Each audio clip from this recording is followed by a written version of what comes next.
getting bad again.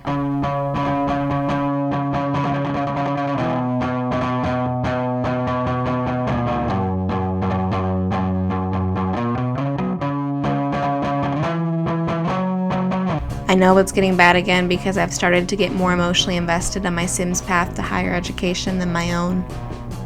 I'll get around to it, eventually, but there are more important matters that call for my attention. My Sim just got cheated on by her long-term boyfriend of 3 Sim days, roughly equivalent to 3 years in real life, and I need to make that 7-pixel skank pay.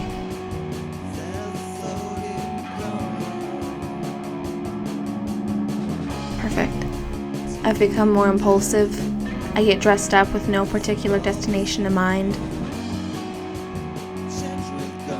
I'm also far more reckless.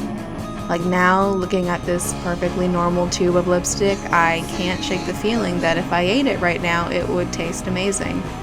So I bite it, and it's awful. It's literally disgusting, but luckily this action has little consequences. Unlike this one right here, this one has a lot of consequences, like ginormous consequences, actually. That was a bad decision. I know it's getting bad again because I've started lying to my family about taking my antidepressants.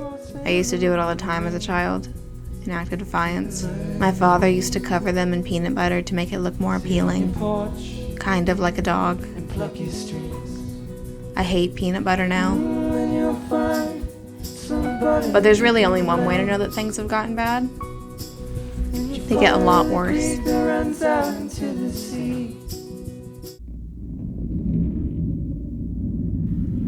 Long before we reject something we fail to understand, we attempt to make it digestible, attractive, relative. On more than one occasion, I have heard family and friends compare this feeling I've described to the act of drowning. It's a horrible comparison. Not only have these people never felt what I'm feeling, but most have never felt what it means to drown either. And drowning has limitations. It can really only go on for so long.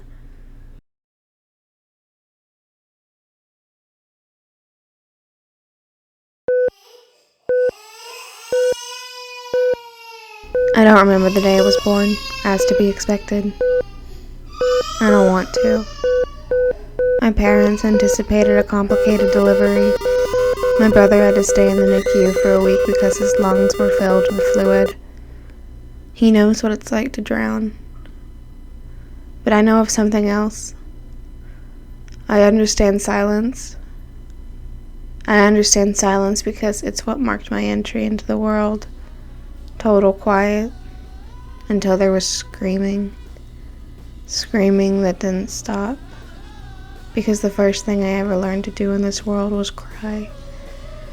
And I think I've been running from this my entire life, that at the core of my nature is a need to be heard when I say I'm not okay.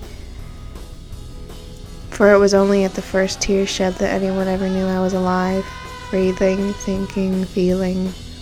I cannot say for certain that things will get better, but at least now, for a brief moment, I know I am alive.